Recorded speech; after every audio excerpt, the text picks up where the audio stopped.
Hello, everybody. Oh shoot, are we live? We're live. Hello. We're live. Oh hey. I Hey, missed you all. Everybody. You it's two and it, everybody watching, I missed you. it feels like it's been a week. It That definitely feels like this week has felt like a month for me. So it's this been is a. this is a good week. I'm glad to be back. I mean, the last 24 hours sound like they've been like a month for you. So, It's been a time, um, man. It's been a yeah. time. Let me just check something here. Well, we'll get right into it.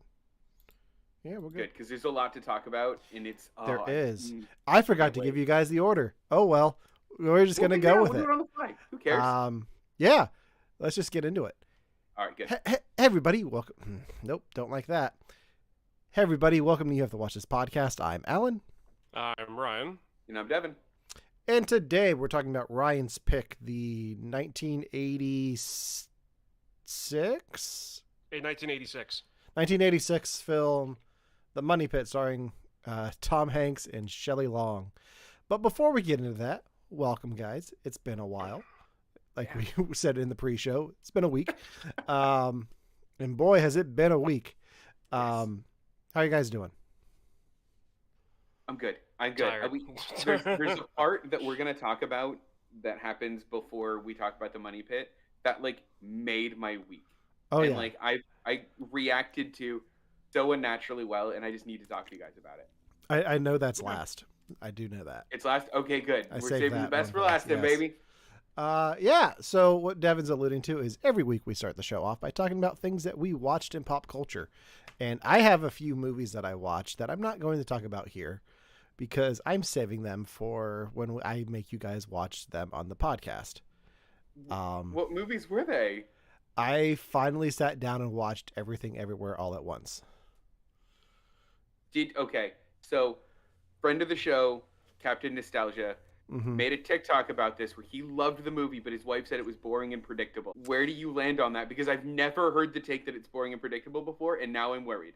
It is predictable, but I think that it's very well done and has a lot of meaning behind it. And I Okay. cannot wait to watch it again for the show.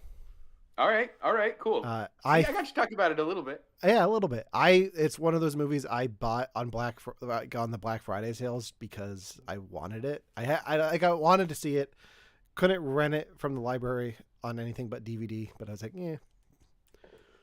So I bought it on 4K. Not that I have a 4K player, but I bought it on 4K so I can like when I do upgrade, I start having a few movies like that. Have it. I have Yeah. that and the Batman in 4K now. Huh. But I finally sat down and watched it like blind. Like I sat down. I bought it without knowing, like having not seen it, but just knowing all the recommendations that everyone loved this movie. I was like, I'll probably like it. So, Oh, good. yeah, that, and I've been watching Confess Fletch again because it just keeps playing on Showtime. That makes me so happy. That makes me happier than it should. I love that movie. But yeah, that'll probably be one that gets nominated for some awards this season. So when those come out, that'll be my pick. So I'd be shocked because it gets so much hype and everyone talks about it. I feel like it's gonna get nominated for something. yeah, it should. But that's more than I wanted to talk about movie wise today. Okay. This last week was the Brazilian Comic Con, and at that Comic Con they seem to drop a lot of trailers all the time because it's the biggest Comic Con in the world. Like they have the most people there, more than San Diego, that. more than New York. Yeah, the Brazilian Comic Con is huge for the movie industry. Wow. So a lot of trailers came out of there, and we're going to talk about 3 of them. The first of which is the one that got me the most excited that I wasn't expecting, and that was Transformers: Rise of the Beasts. Get out of here. Dude, I grew up like my introduction to Transformers was Beast Wars. So Okay. this was right up my alley. I could not wait to see when they announced this. I was like, give me all the Optimus Primal. Let's just go. Like, let's do it. And that's what this movie's going to be. And I cannot wait for it. Did you guys So, see this hold on. trailer? I did. So hold on. Is this just Transformers, but instead of cars, they turn into dinosaurs and monkeys? Kinda, but for some reason, Optimus Prime is still there. Like they still have the car ones too. Oh, okay, cool. Okay. Yeah. No, Beast Wars was like a sequel to the original Transformers where like a group of Transformers end up on like prehistoric Earth through time travel and have to adapt into animals. So Optimus Primal's a gorilla. Megatron's a T-Rex for some reason. Waspinator's my favorite. Yeah. What? Is that one? Waspinator was my favorite character from Beast Wars. Mm-hmm. Just because he was annoying and stupid, and I loved him. Yeah, there's a rat. I've got a few of the toys that they re-released in my closet here that I should have dug out for this, but meh.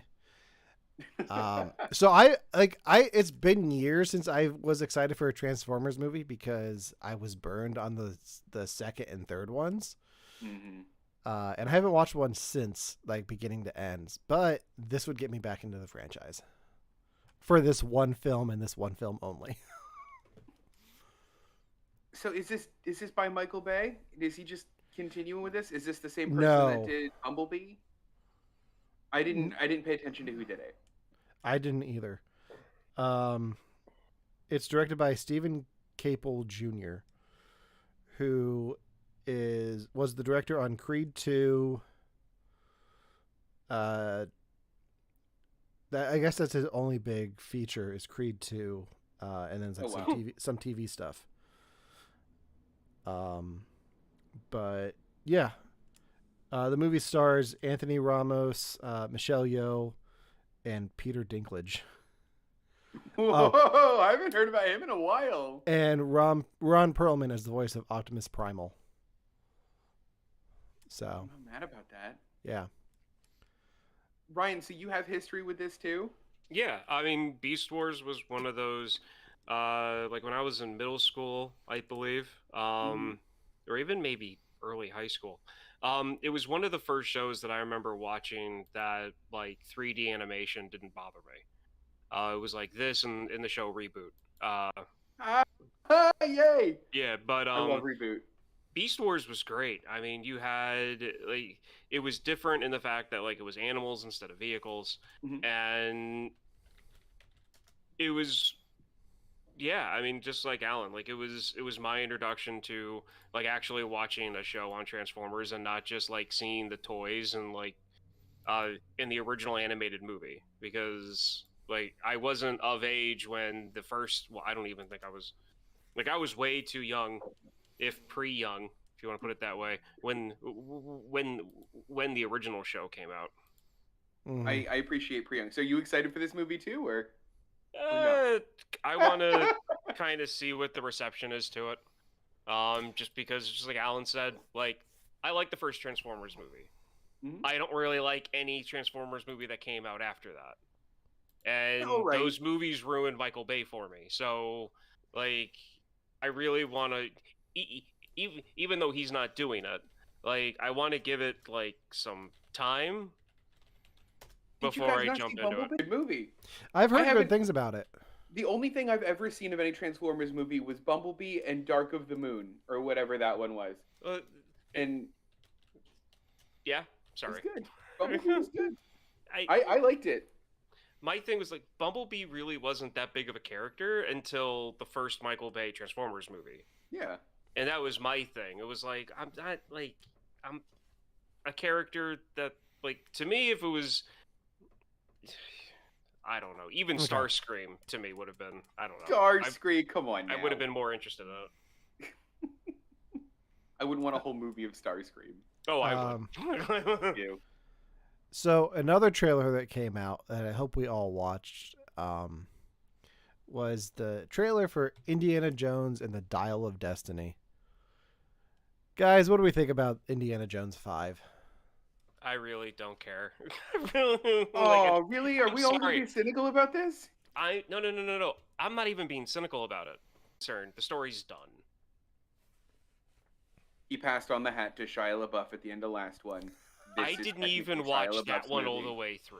Why? I didn't even watch that one all the way through. You should not have said that on a show where we make each other watch movies. That's fine. I'm just saying, like, look. To me, Indiana Jones happened in 3 movies. As far as I'm concerned, Crystal Skull, everything else, like except for Temple of Doom, the Indiana Jones movies have a certain theme. I like that theme because I feel like in the character in Indiana Jones fits best in the 1920s and 30s. Like that to me is like prime Indiana Jones. What he does, 70s. it's 70s. Like I don't need. And with Harrison Ford being how old he is, why not have it be like why not have it have gone to a colleague that he had Ryan, did instead you of watch? Shia LaBeouf? Ryan, did you watch the trailer? Yes, I did. I watched Okay. the trailer. Because it looks like they're doing both. Like they are de-aging Harrison Ford and giving Yeah. you a little bit of Yeah, I the know Indy that we know. that, and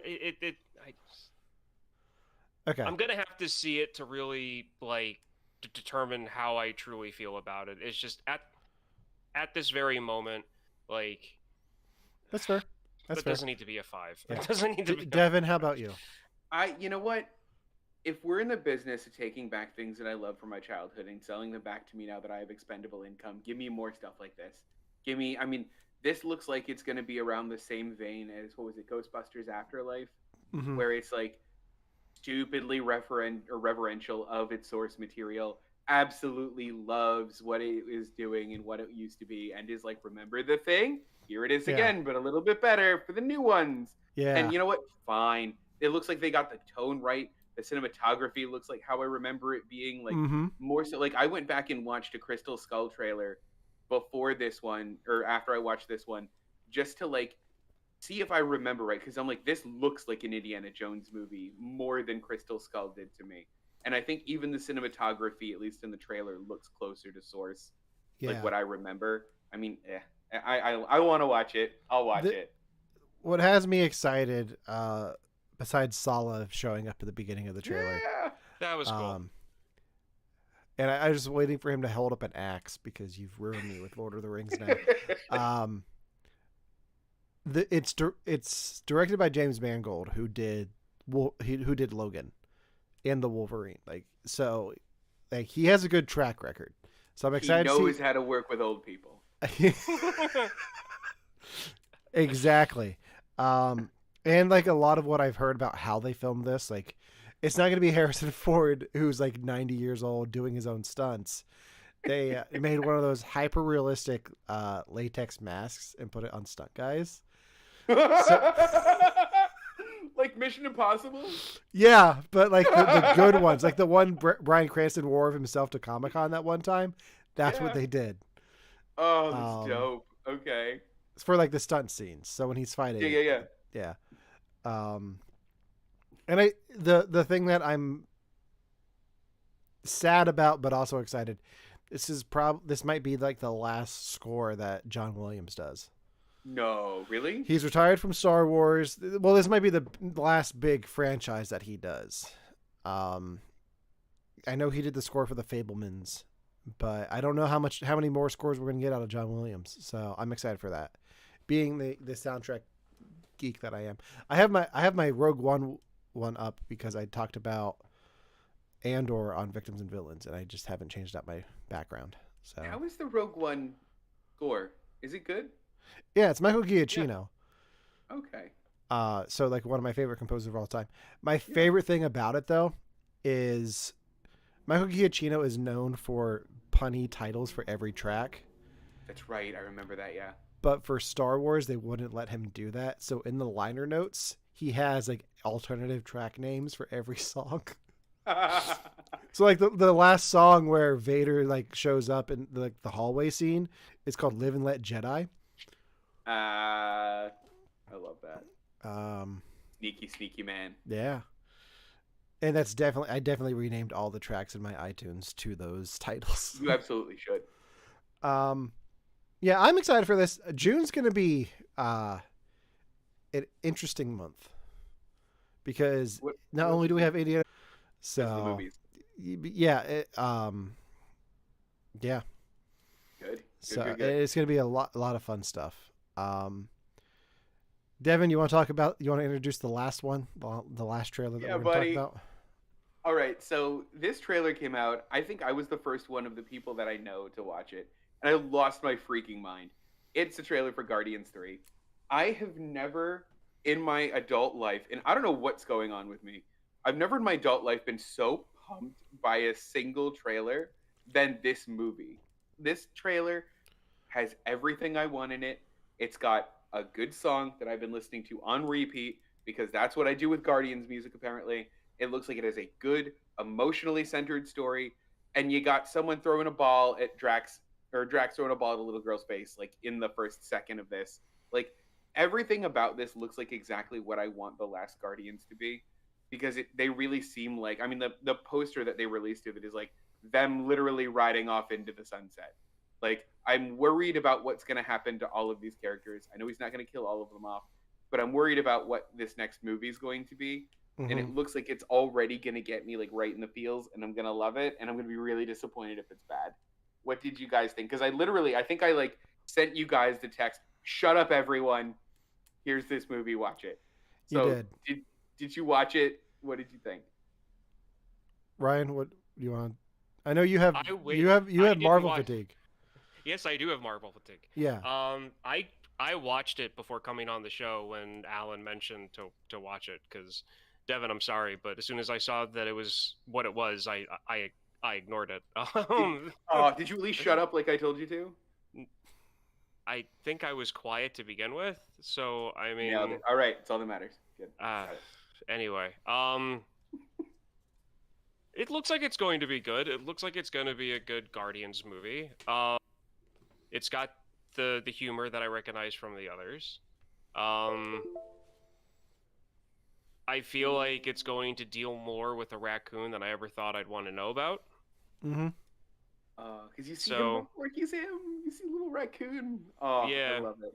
So, I mean, it does look good. I mean, whether or not I'm going to watch it when it comes out, it's a different story. I'll be there opening weekend. Yep, me too. Same. Are you excited for it, Alan? Oh, I am absolutely excited for this. I'm trying not to watch the trailer too much because I'll do trailers once and then try to avoid them as much as possible. Like next time I see this trailer will most likely be in front of Ant-Man and Quantumania. Or if they have it in front of Avatar 2, because I'm probably going to go see that. But yeah, I really enjoyed this. I know from a lot of the stuff that came out of Comic-Con, like what the story is going to deal with. It is going to be a lot about Rocket's history and his backstory. Cool. And it is going to be a goodbye to most of these characters, or at least James Gunn's interpretation of these characters.